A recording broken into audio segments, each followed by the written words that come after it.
وجعلنا من بين أيديهم سدا ومن خلفهم سدا فأغشيناهم فهم لا يبصرون.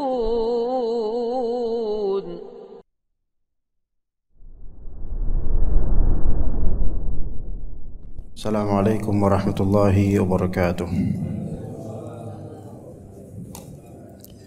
إن الحمد لله نحمده ونستعينه ونستغفره ونعوذ بالله من شرور أنفسنا وسيئات أعمالنا. من يهده الله فلا مضل له ومن يضلل فلا هادي له. أشهد أن لا إله إلا الله وحده لا شريك له وأشهد أن محمدا عبده ورسوله لا نبي بعده.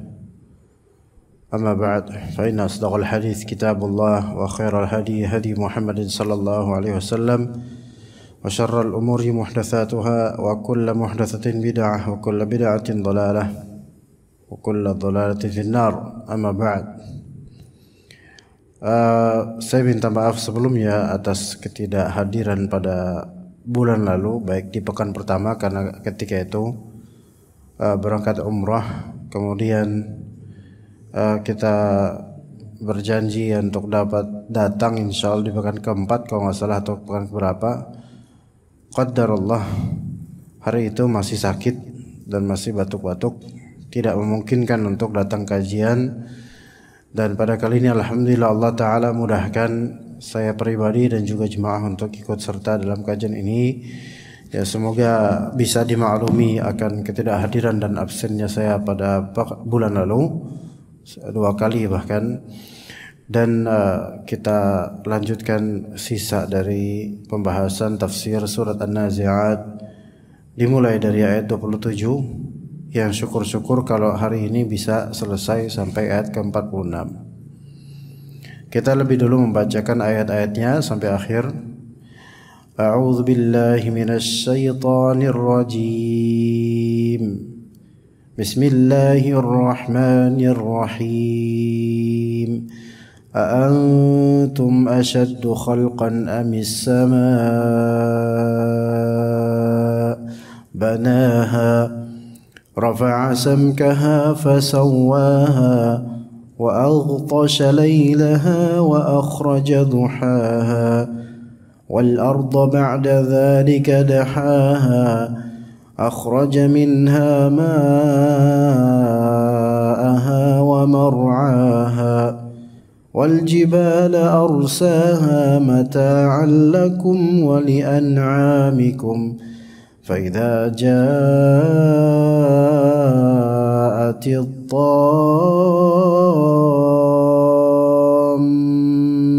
الكبرى يوم يتذكر الإنسان ما سعى وبرزت الجحيم لمن يرى فأما من طغى وآثر الحياة الدنيا فإن الجحيم هي المأوى وأما من خاف مقام ربه ونهى النفس عن الهوى فإن الجنة هي المأوى يسألونك عن الساعة أيان مرساها فيما أنت من ذكراها إلى ربك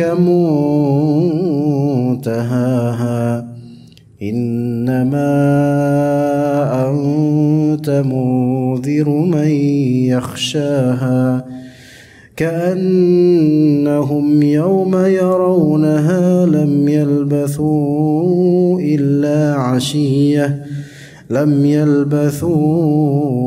إلا عشية أو ضحاها.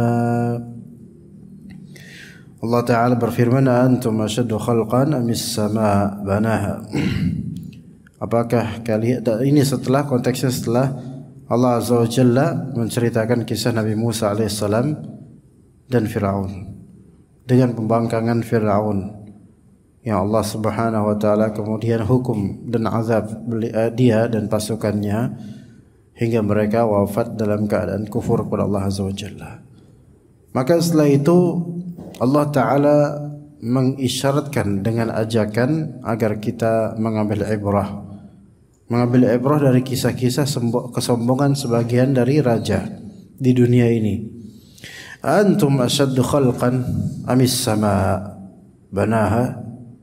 Apakah penciptaan terhadap kalian itu lebih hebat ataukah langit yang telah Allah taala bangun? Maka di sini Allah Subhanahu wa taala ingin memberikan hujjah kepada orang-orang yang sombong. Baik sombong dalam artian merasa lebih afdal daripada makhluk lain atau daripada orang lain, atau sombong dalam artian dan ini lebih buruk juga, yaitu menolak kebenaran seperti Firaun dan yang semisalnya, mengingkari kebenaran adanya hari kebangkitan. Apakah kalian wahai manusia lebih kuat ya fisiknya, penciptaan terhadap kalian, bentuk fisik kalian lebih syadid, lebih kuat dibandingkan langit? As-sama itu langit. Kata Allah Azza wa Jalla di surat Ghafir ayat 57, la khalqus samawati wal ardi akbaru min khalqin nas.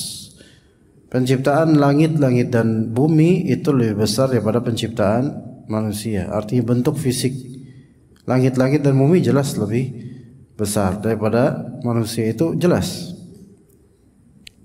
Ya, itu sangat jelas, wadih, dan kita bisa melihat sekarang. Ya.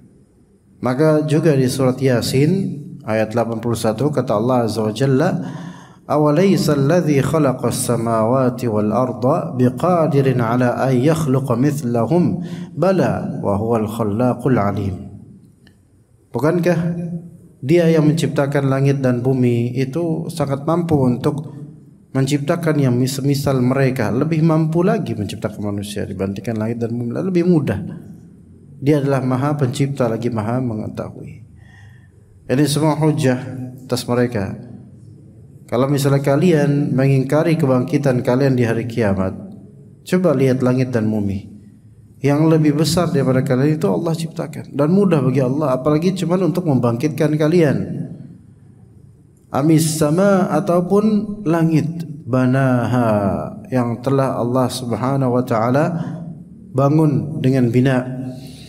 Jadi langit itu adalah bangunan. Ya, banaha yaitu bana ya bani artinya membangun. Boleh dikatakan langit itu adalah atap.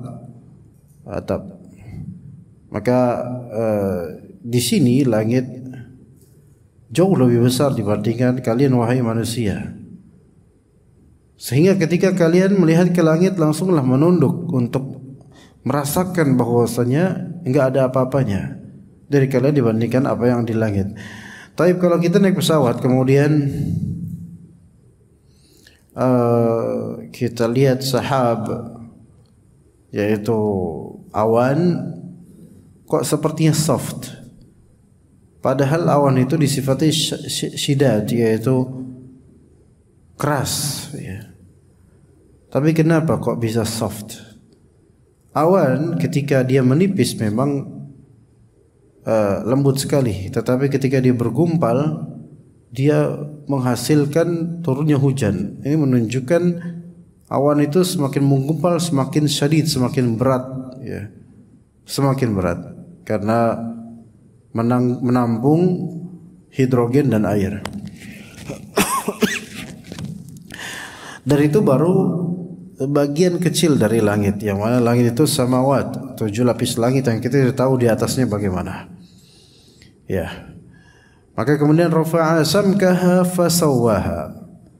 Maka Allah Azza wa Jalla telah rafa'a, meninggikan, mengangkat samkaha. Samk yaitu juga dia adalah bina, yaitu bangunan. Samkun di sini juga bangunan. Ya. fasawwaha, dan Allah Subhanahu wa taala sempurnakan langit itu.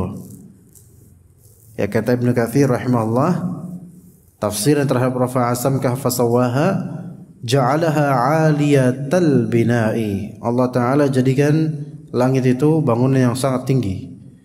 Ba'idatal, tapi kemudian sekarang ada gedung apa? Pencakar langit, ya. Gedung pencakar langit. Yang mana itu sama sekali tidak bisa mencakar sedikit pun dari langit. Itu hanya bahasa majaz hiperbola. Ya. Hanya hiperbola karena tidak sampai ke langit sebenarnya, enggak mungkin sampai ke langit. Setinggi-tingginya gedung yang dibangun manusia ada di mana jemaah? Di mana? Dubai apa di mana ya? Dubai, ya. Tapi itu tidak mampu mencakar langit, dan kita sangat mengkhawatirkan bergelimangnya dunia di area Jazirah Arab dan sekitarnya. Ya. Memang itu sesuatu yang memang bisa dibanggakan untuk di depan orang-orang kafir dalam kondisi perang dan kondisi adu argumen, tetapi kita harus waspada ketika zahratud dunia ini, yaitu hijaunya kembang dunia ini, yang kata Nabi SAW, inna hadhihi dunya hulwa khadirah. Sesungguhnya dunia ini manis dan hijau. Kita kalau ngeliat es hijau manis lagi, itu enak banget. Makanya cendol cincau itu kan hijau ya. Iya. Tapi gulanya banyak kadarnya dan bisa membuat kita sakit. Dan begitu pula dunia dengan manisnya menagih kita, membuat kita ketagihan.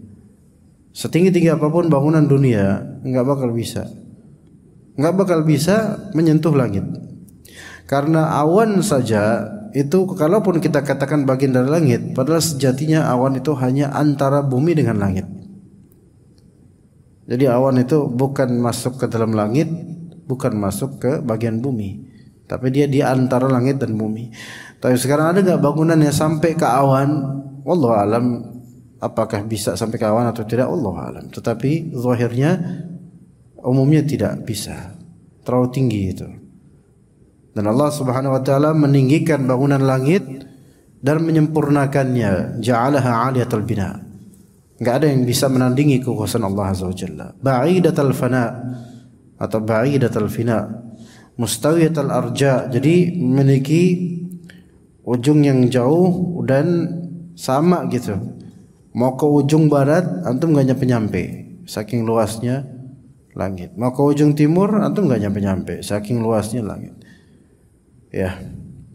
Kemudian kata Allah Azza wa Jalla, wa aghtasha lailaha wa akhraja duhaha.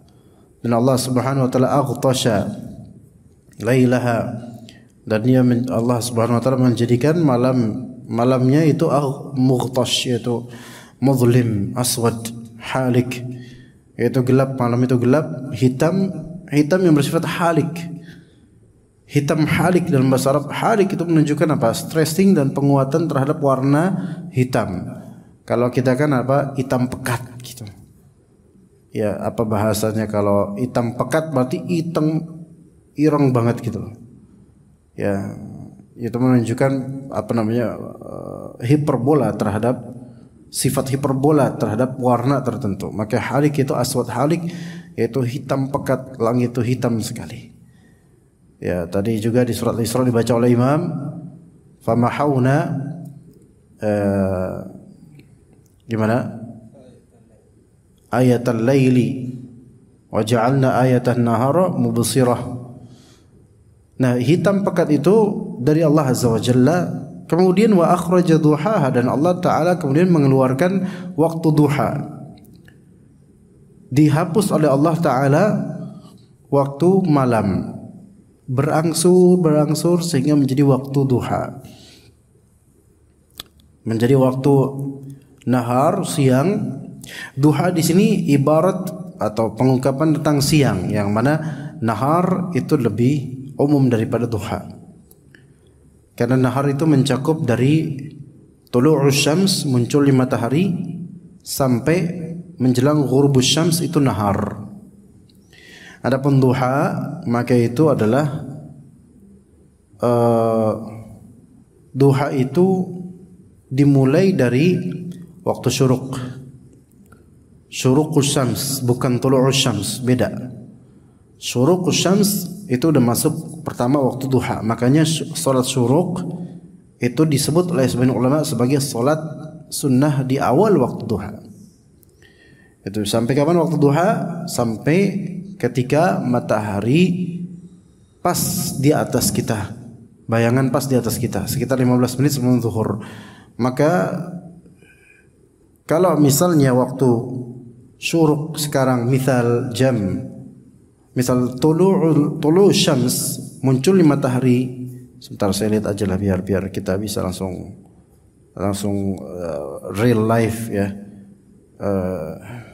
Hari ini subuh jam 4:10, terbit matahari jam 5:42. Anggaplah jam 6 pas itu syuruq. Jam 5:42 itu tulu', muncul di matahari, terbit matahari. Antara terbit matahari sama jam 6 itu waktu dilarang salat. Salat mutlak dilarang. Taib. Nahar mulainya kapan? Nahar mulainya ketika matahari muncul. Itu siang, udah mulai siang. Makanya kau bangun baru jam segitu, bangun kesiangan namanya, ya kan? Nah, kemudian waktu duha mulai kapan? Waktu duha mulai syuruq, yaitu jam 6 pagi. Taib sampai kapan? Maghrib jam 18:14. Jam 18, jam 6-an itu udah mulai berangsur menghilang siang hari. Ya, dan Allah Subhanahu wa taala menyebutkan yulijul laila fin nahari wa yulijun nahara fil lail. Dan ayat lain tulijun nahara fil lail wa tulijun wa tulij di surat Al-Imran gimana sih? Tulijul laila fin nahar wa tulijun nahara fil lail. Ya, yaitu di surat Al-Imran. Engkau dengan tuliju pakai anta ya.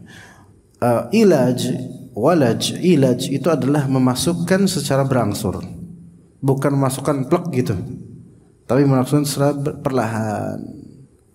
perlahan dengan hikmahnya gitu. Karena kalau misalnya siang atau malam dimasukkan tanpa angsuran, cus gitu aja, maka manusia akan terkaget dan mungkin nggak bakal tahan dengan perubahan yang mendadak seperti itu. Ya, kita aja lagi naik motor aja di jalanan, kalau tiba-tiba cuaca berubah terus tiba-tiba hujan, kaget kita. Belum sempat ada prepare atau persiapan pakai jas hujan atau apa, belum masuk. Maka dengan hikmahnya Allah Subhanahu wa taala mengangsurkan perubahan masa dari dari siang atau cerah terang ke malam, malam ke siang. Kemudian wal arda ba'da dzalika dahaha, dan bumi setelah itu Allah Subhanahu wa taala dahaha. Apa makna dahaha di sini? Yaitu hamparkan. Wal arda ba'da dzalika dahaha, dan bumi setelah itu Allah Subhanahu wa taala hamparkan. Juga dalam ayat-ayat lain, wa huwa alladzi maddal arda wa ja'ala fiha rawasiya wa anhara. Allah Subhanahu wa taala yang madda itu membentangkan. Ya. Juga ard bisata litasluku fiha subulan fijaja. Bumi itu sebagai bisata, yaitu sebagai bentangan.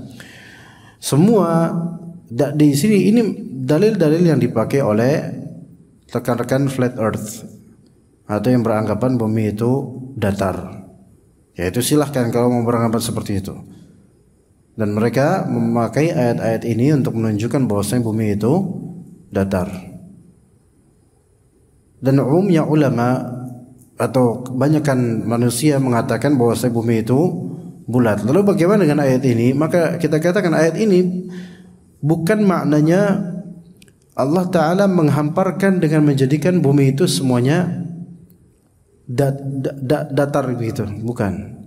Melainkan walaupun Allah hamparkan, kita bisa melihat sendiri bahwasannya terjadi apa? Naik turun di bumi ini. Ada bukit, ada gunung, ada lembah. Ini bukan terhampar kan? Kalau secara zahirnya bukan terhampar, maka berarti hamparan di sini adalah hamparan yang bisa kita lihat terbatas dengan pandangan manusia, karena khitabnya di sini adalah kita diajak bicara oleh Allah Ta'ala, untuk kalian bumi telah aku hamparkan.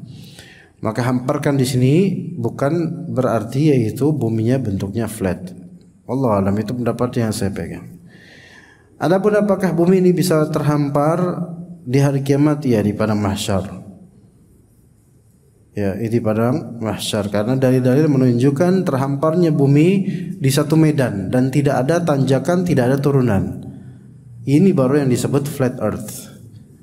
Ya, sebagaimana kata Allah Azza wa Jalla, yauma tubaddalul ardu ghairal ardi was samawat. Pada hari tersebut bumi akan diganti daripada bumi sebelumnya. Maka wallahu alam, di hari kiamat kata sebagian ulama, bumi atau padang mahsyar itu berupa bumi juga. Tapi bumi, ini khilaf di antara ulama. Ada yang mengatakan zat buminya yang diganti, maka itu bukan bumi yang sekarang. Padang mahsyar bukan bumi yang sekarang. Ada yang mengatakan begitu. Namun bumi yang mungkin Allah ciptakan baru atau bagaimana, Allah alam. Dan sebagian ulama mengatakan yang Allah ganti bukan zat buminya, tetapi sifat buminya. Adapun buminya tetap bumi yang sedang kita pijak sekarang, namun sifatnya itu berbeda. Dan wallahu alam, mudah-mudahan ini yang lebih zahir, lebih mudah-mudahan lebih sahih, walaupun kita serahkan ilmunya kepada Allah. Tetapi karena manusia kan dibangkitkan ya di padang mahsyar, berarti kan wallahu alam ketika dibangkitkan bahkan di tanah, di bumi tempat dia dikubur, maka sebenarnya buminya bumi yang sama pada mahsyar itu, hanya saja sifatnya sudah Allah Ta'ala ubah dengan flat. Semua orang bisa melihat semua orang dengan izin Allah.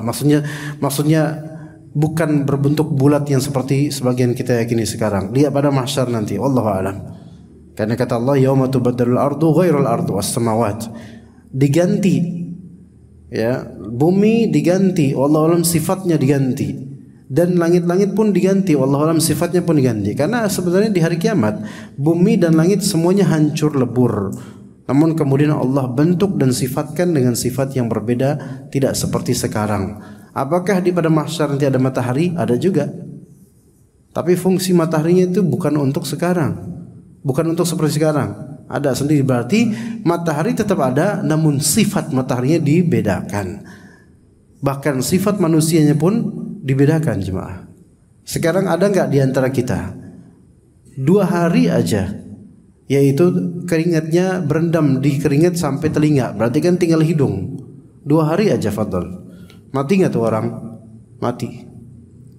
Dia 2 hari kayak gitu berendam, atau 3 hari, atau seminggu. Sekarang kalau misalnya di pada mahsyar bisa berapa puluh tahun seperti itu. Berarti sifat jasad atau jasmani orang tersebut pun Allah Ta'ala ubah. Ada kekuatan yang berbeda dengan sekarang kita. Jadi tidak bisa dikiaskan untuk sekarang keduniaan, tapi itu sudah masuk dalam alam akhirat yang sifat-sifatnya banyak berubah.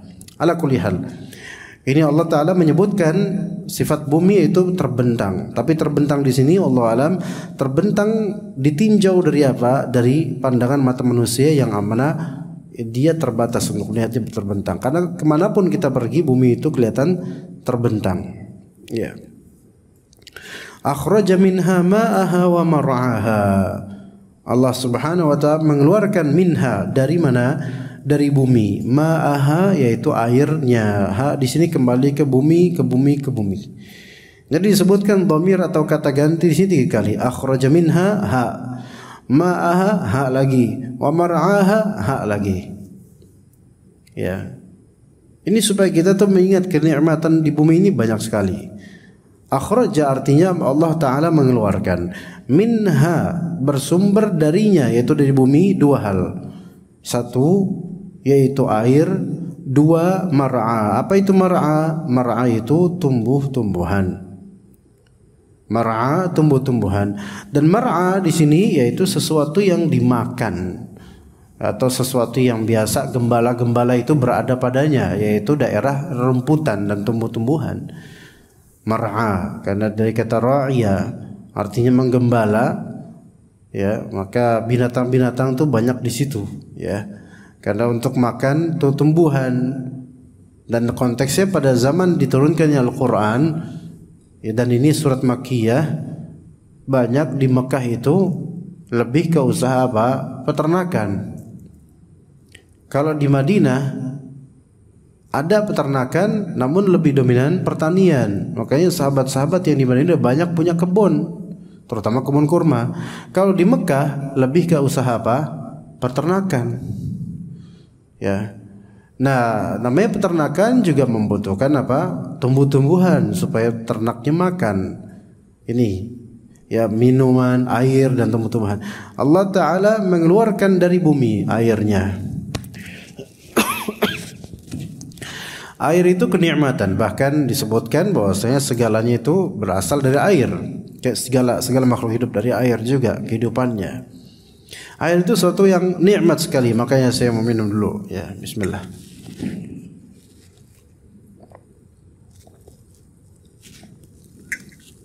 Ya, alhamdulillah, nikmat sekali air itu. Dan air yang paling nikmat sejatinya adalah air putih. Ya, dikembalikan kepada asalnya gitu loh. Itu air putih. Sedangkan komposisi yang sudah masuk di dalamnya, selain air murni, air putih, air zam-zam terutama lebih afdal, maka itu memiliki masing-masing risiko. Walaupun kadang ada manfaatnya di sisi lain, masing-masing punya risiko kalau air itu dicampur. Dan Allah Subhanahu wa taala dalam Al-Qur'an ya menyebutkan air selalu air murni gitu loh.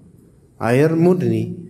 Dan dalam ayat dalam beberapa hadis, misalnya doa iftitah, doa perlindungan, atau minta pada Allah, Allahumma ghsil qalbi bima'i thalji wal barad. Ya Allah, cucilah hatiku dengan air salju dan juga air embun. Itu kan murni semua airnya. Enggak disebutkan air sirup gitu, enggak disebutkan.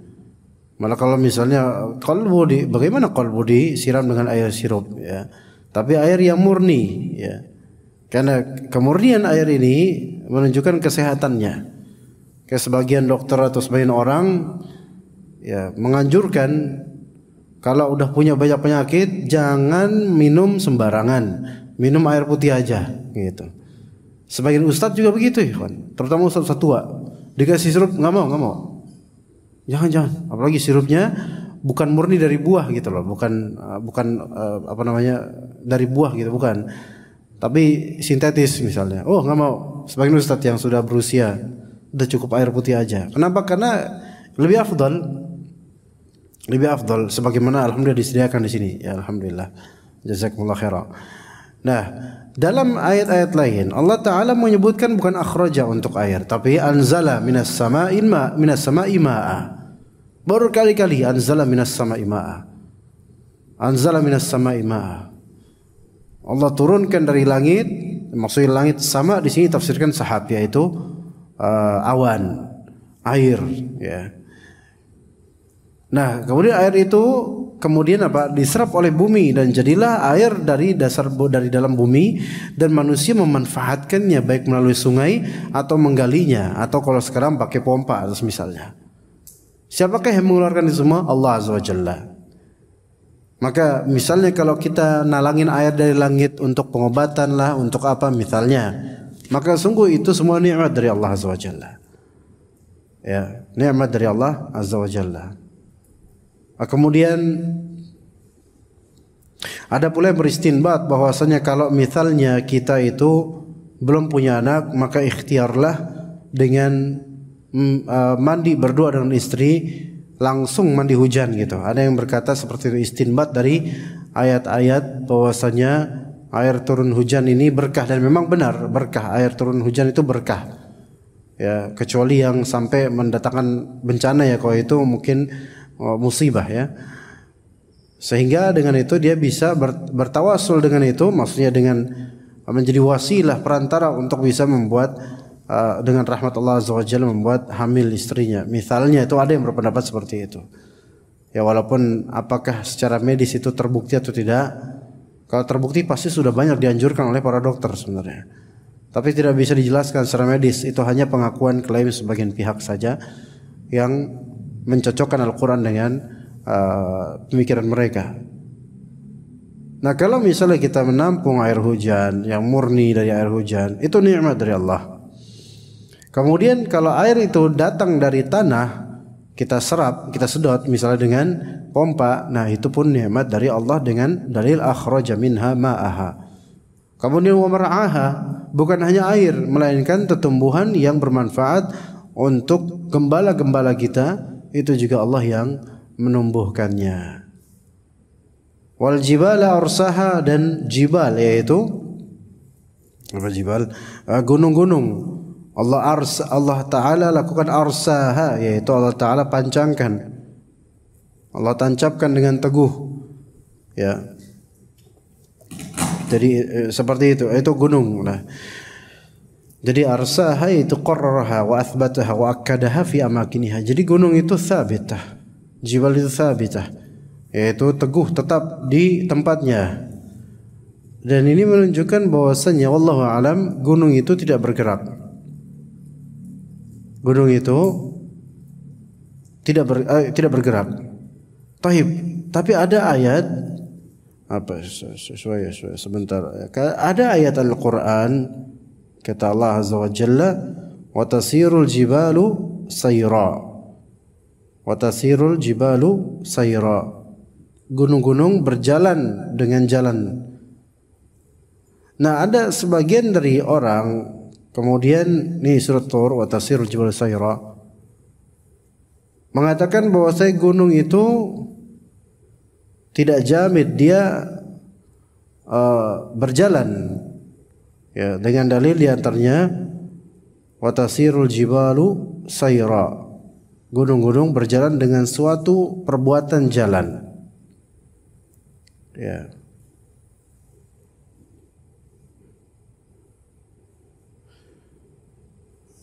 Tapi konteks ayat ini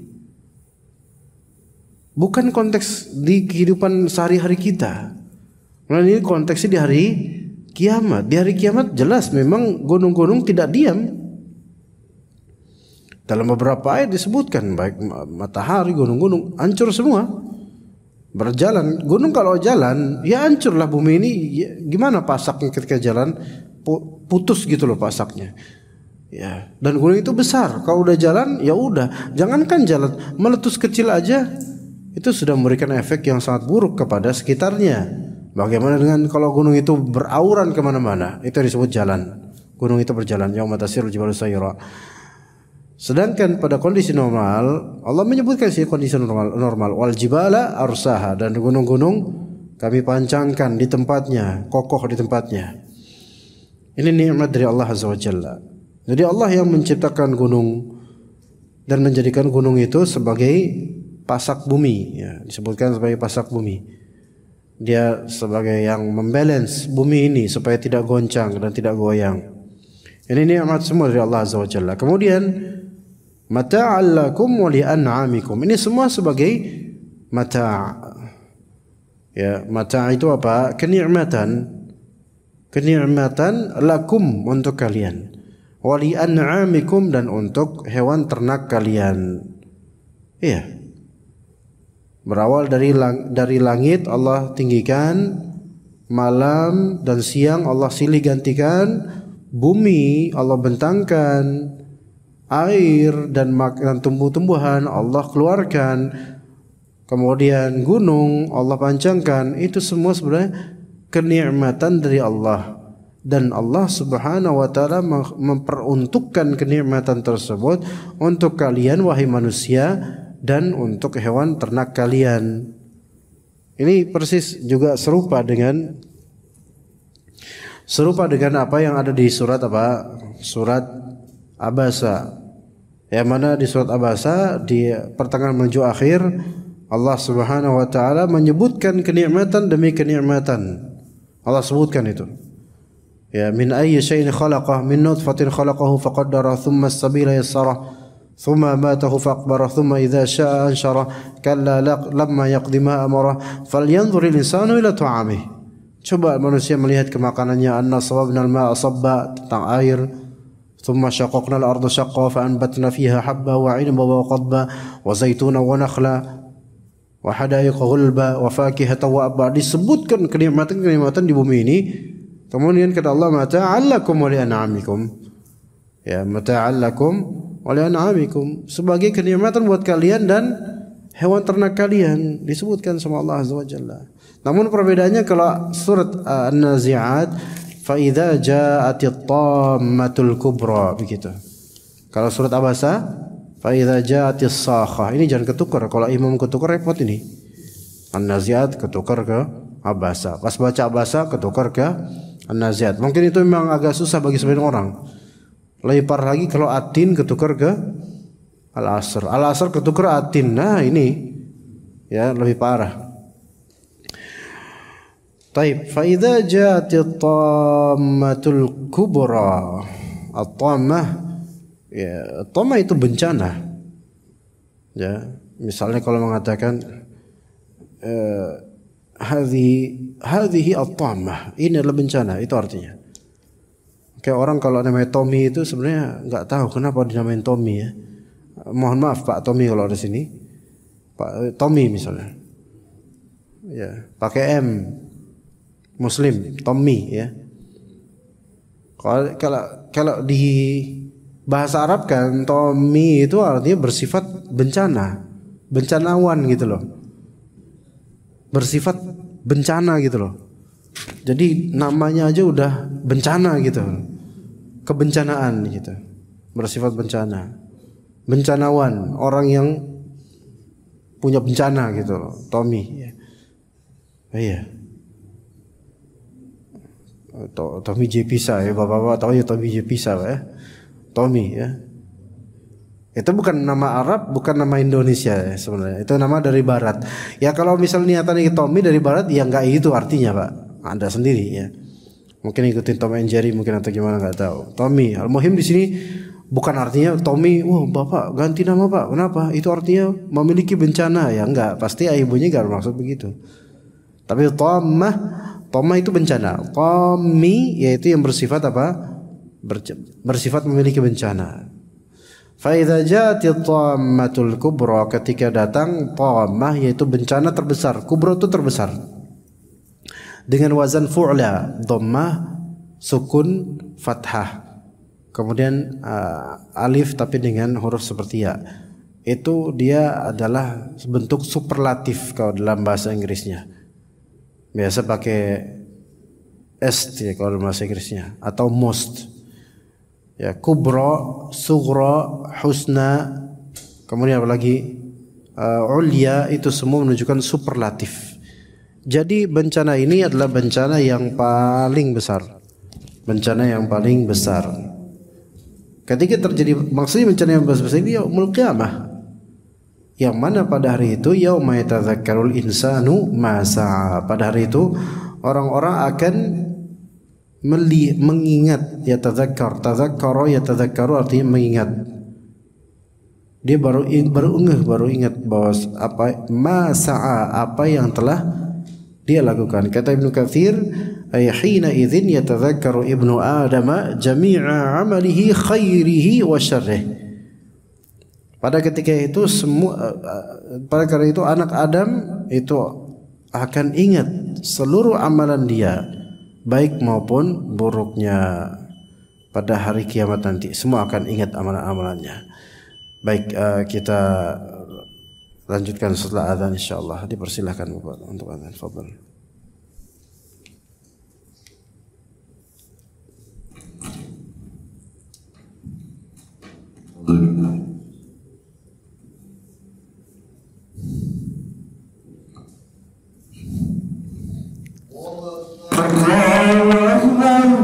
Allahu Akbar.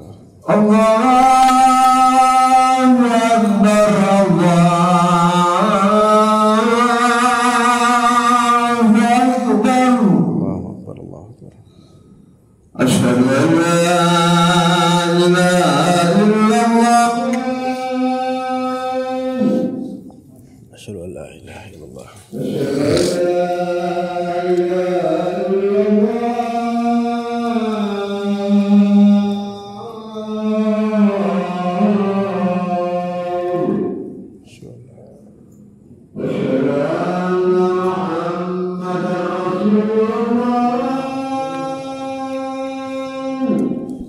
La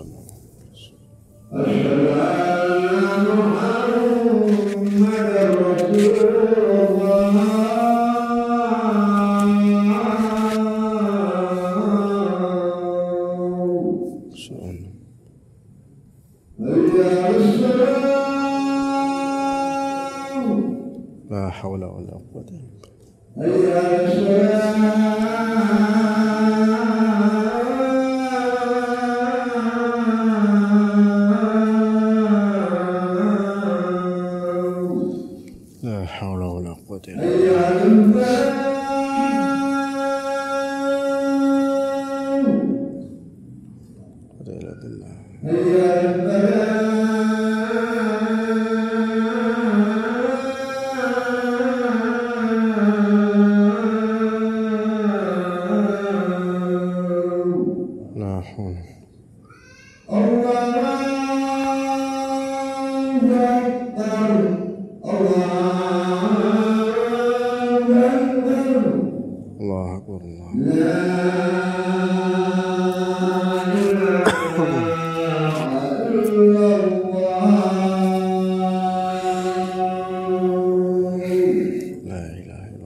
Baik, kita lanjutkan Bapak sekalian rahimakumullah. Yauma yatadzakkarul insanu ma sa'a, maka pada hari itu seluruh manusia akan mengingat apa yang telah dia lakukan. Taib, tazakkara di sini ya bukan berarti bahwasanya dia manusia itu ingat sendiri gitu, enggak. Ingat dengan sendiri enggak, melainkan ya tazakkar di sini yaitu ketika di hari yaitu yaumul hasyr atau hari ketika yaumul hisab, diperhitungkan amalannya. Karena pada asalnya manusia itu rata-rata lupa dengan apa yang dia lakukan. Apalagi ketika manusia itu ketika itu panik semuanya. Ketika panik ya lupa dengan apa yang telah terjadi. Oleh karena itu banyak manusia tercengang di hari kiamat, terutama mujrimun. Kata Allah Azza wa Jalla, "Fala tahsabanna Allah ghafilan amma ya'malu adh-dhalimun. Innama yu'akhiruhum liyaumin tashkhasu fihi al-absar."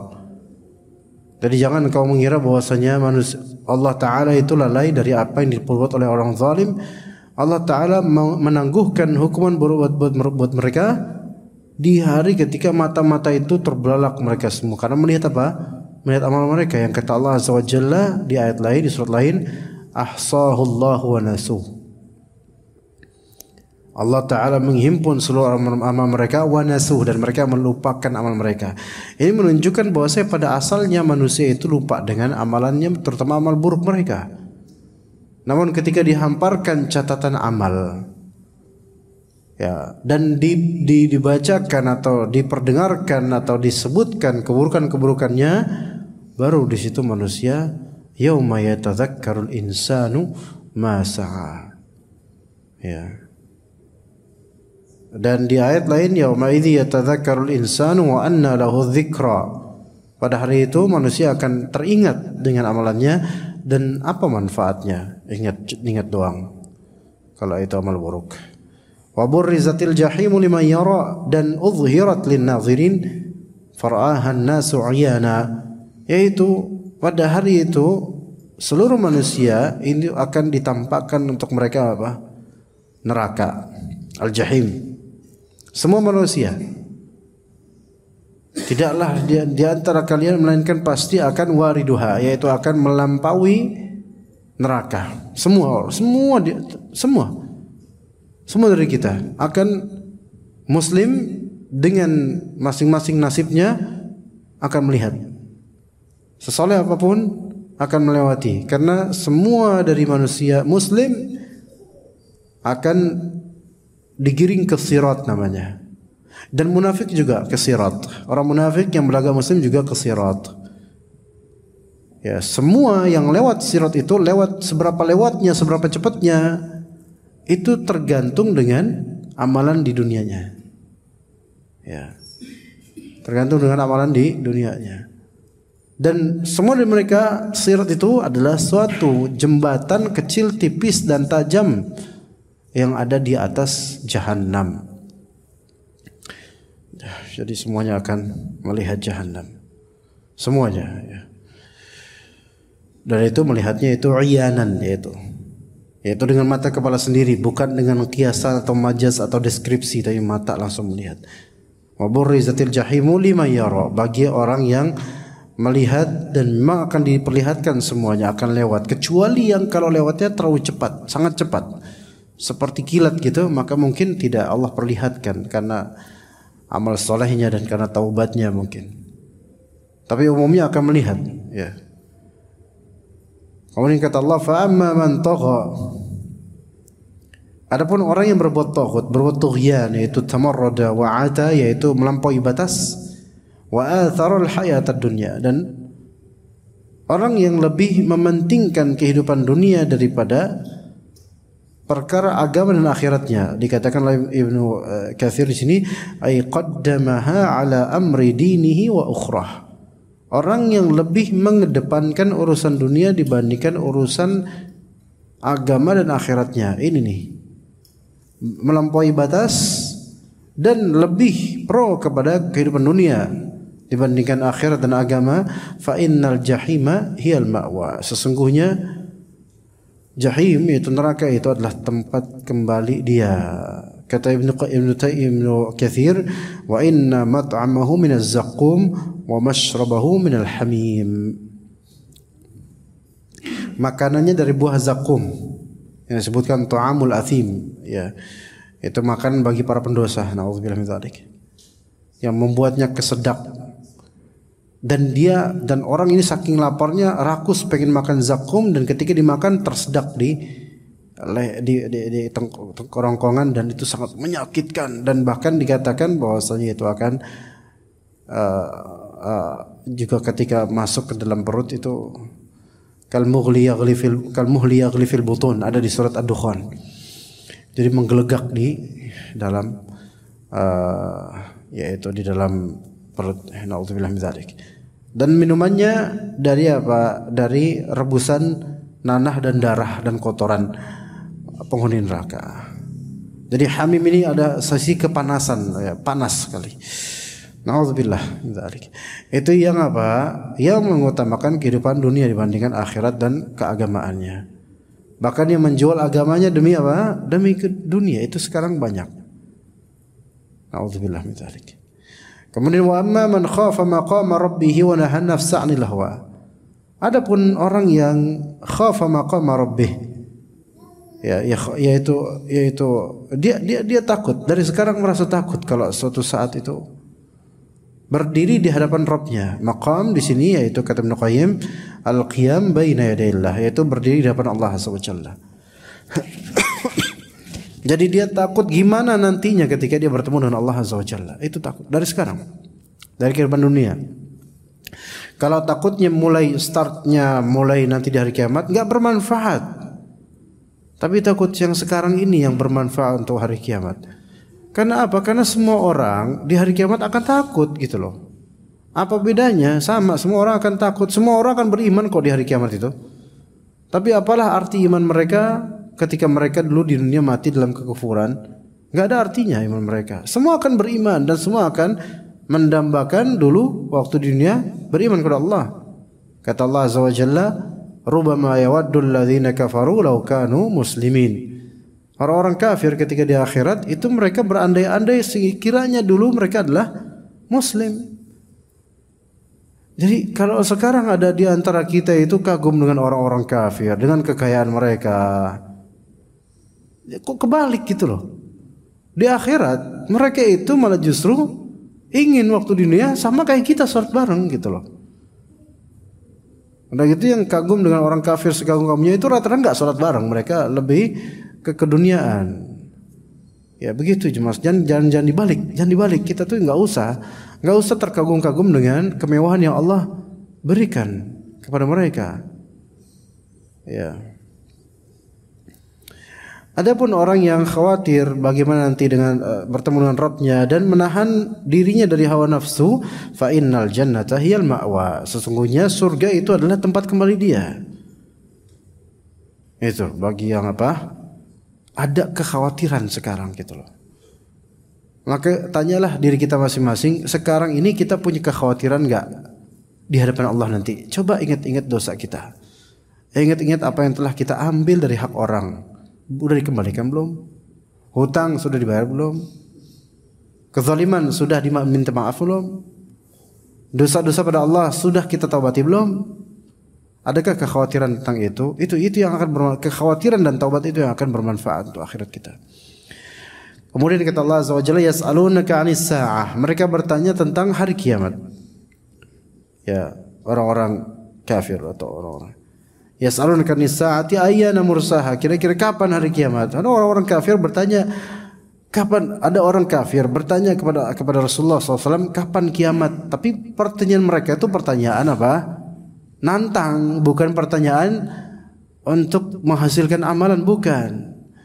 Beda dengan pertanyaan seorang, misalnya kata Jibril alaihissalam ketika mewujudkan diri seperti manusia, bertanya mal iman, ya, mal Islam, apa itu Islam? Dijawab oleh Rasulullah SAW. Sodakta, engkau benar. Mal iman, apa itu iman? Dijawab oleh Rasulullah. Sodakta, engkau benar. Mal ihsan, apa itu ihsan? Dijawab oleh Rasulullah SAW.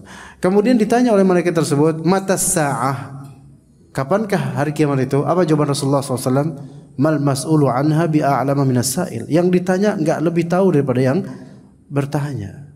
Ya, kemudian di konteks lain lagi perang, lagi istirahat, mungkin ada seorang sahabat Nabi radhiyallahu anhu yang beliau bukan lagi perang, di konteks lain mungkin saya lupa, saya tidak ingat. Sepertinya orang Badui atau semisal itu tanya kepada Nabi SAW, ya Rasulullah, ya Muhammad, mata sa'ah, kapankah hari kiamat itu? Apakah Nabi menjawab ke hari kiamat tanggal 12 bulan 12 tahun 2012 udah lewat kan? Udah 10 tahun lebih dah tuh. 10 tahun 30 harian itu udah setahun, enggak jadi kiamat. Tapi kata Rasulullah, apakah ditanya kapan kiamat? Kata Rasulullah apa?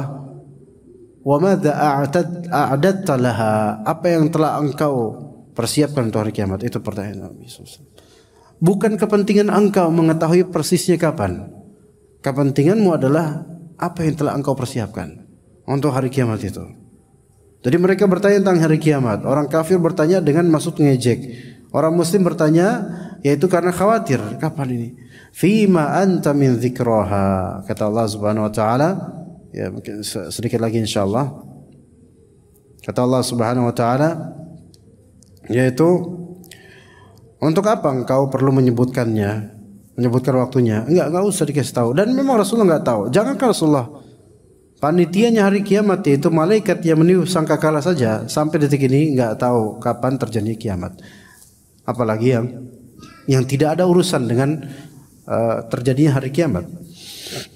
Kemudian kata Allah Azza wa Jalla, ila rabbika muntahaha, kepada Rabbmu lah segalanya akan berkesudahan. Segalanya berakhir ke Allah Azza wa Jalla. Dunia ini akan berakhir, amalan kita akan berakhir, nafas kita akan berakhir, semua yang kita miliki dari jasmani, dari rohani dan dari amali itu semua akan dikembalikan kepada Allah Azza wa Jalla. Ila rabbika muntahaha.